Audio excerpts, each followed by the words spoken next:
From Global's newsroom at 1 o'clock, Boris Johnson says he wants cautious but irreversible progress in lifting England's lockdown rules.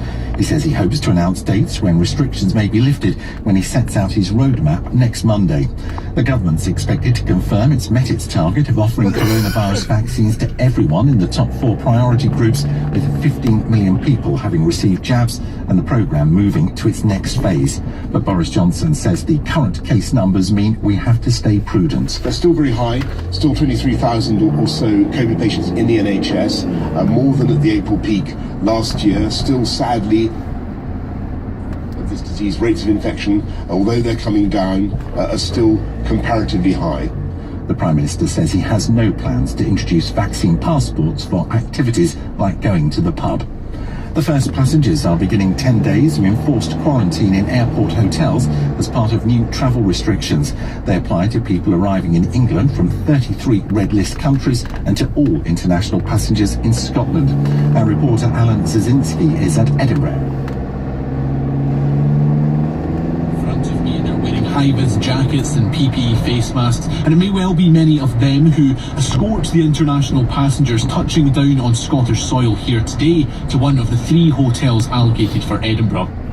The company behind All Bar One is trying to raise £350 million from investors to safeguard the business during the coronavirus pandemic.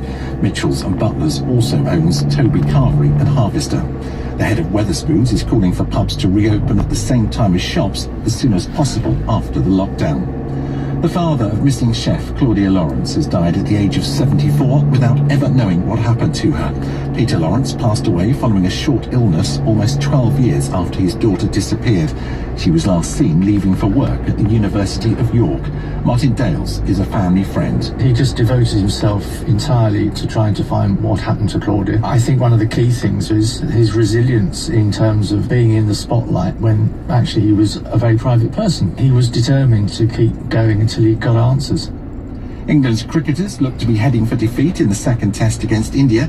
They ended day 3 in Chennai on 53 for 3 in their second innings, chasing a record target of 482.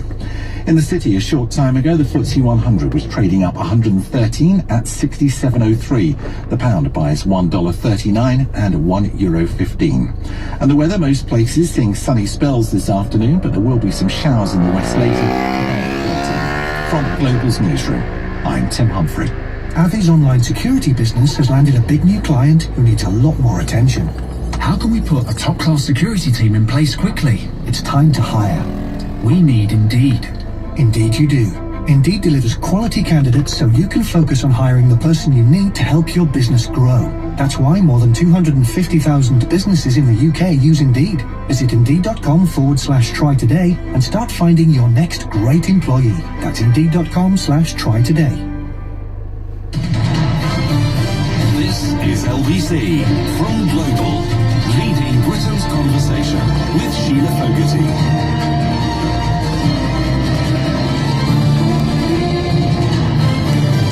Hello there, good afternoon to you. Great to be back.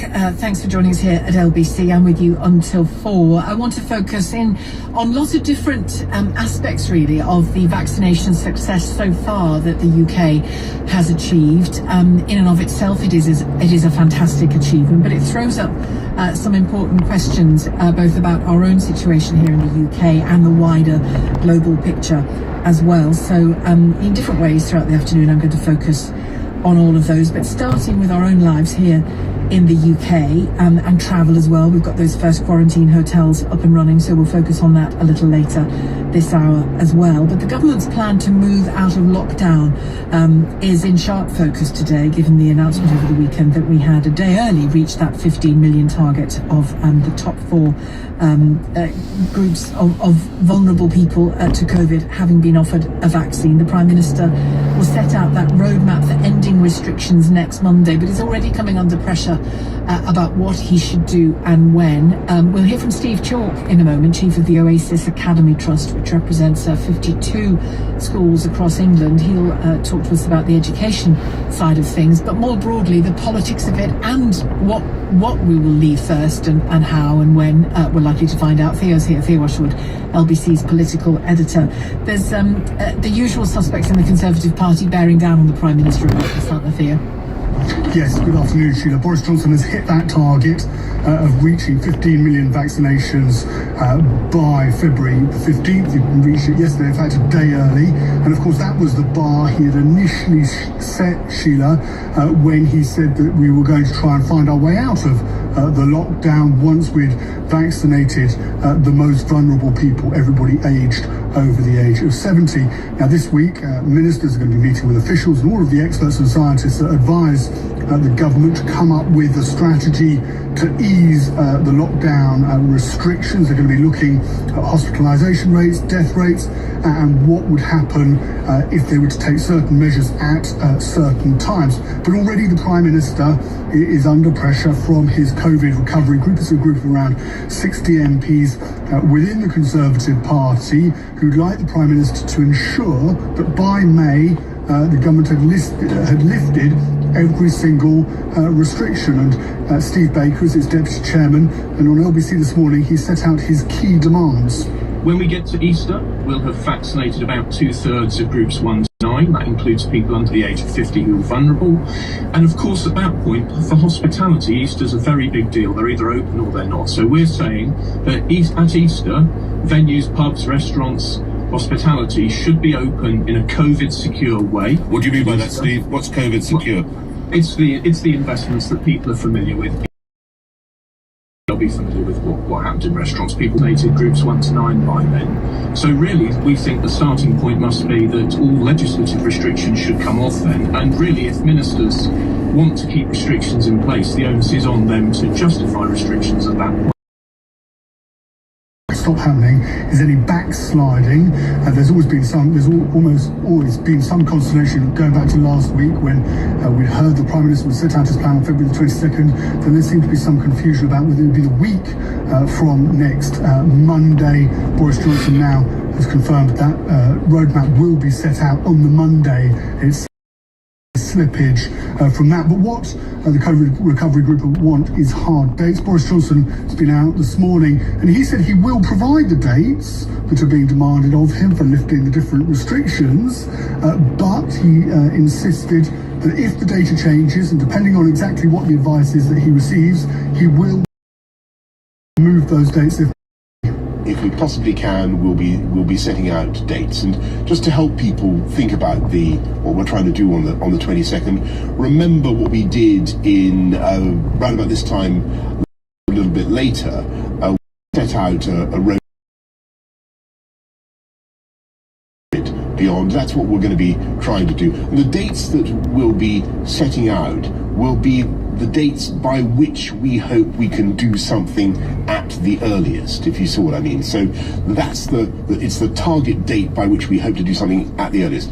If, because of the rate of infection, we have to push something off a little bit to the right, delay it for a little bit, we won't hesitate to do that. I think people would much rather see a plan that was cautious but irreversible, and one that proceeds sensibly in accordance with where we are with the disease. Now, Theo, that's interesting, isn't it? Cautious but irreversible. You get the feeling, and again, it's difficult to know with this Prime Minister, but you get the feeling that somewhere along the line, and perhaps those dreadful figures post-Christmas were the line, principle. Boris Johnson is very much in that state of trying to be cautious, and of course we know back to last summer. Interview that he did this morning, saying that there was still, even with the vaccine being rolled out, a risk that if COVID were to become prevalent in the future, then people could still be at risk. And we're also mindful of the fact, the government is mindful of the fact that we will not have the top 9 cohorts, everybody over the age of 50, vaccinated until Easter. That still leaves everybody under the age of 50 without any underlying health conditions to be vaccinated. And what the government wants to ensure is that we don't end up in a situation where the disease becomes prevalent amongst those groups and then it starts to tip over into people who are actually quite vulnerable, but who may have not been able to have the vaccine for whatever reason, and it becomes so widespread that actually there is a greater risk. Yeah, and I think it's important that we remember the under 50s and the fact that yes, it is not typically killing them in the way that it is in huge numbers older, more vulnerable people, but there are plenty of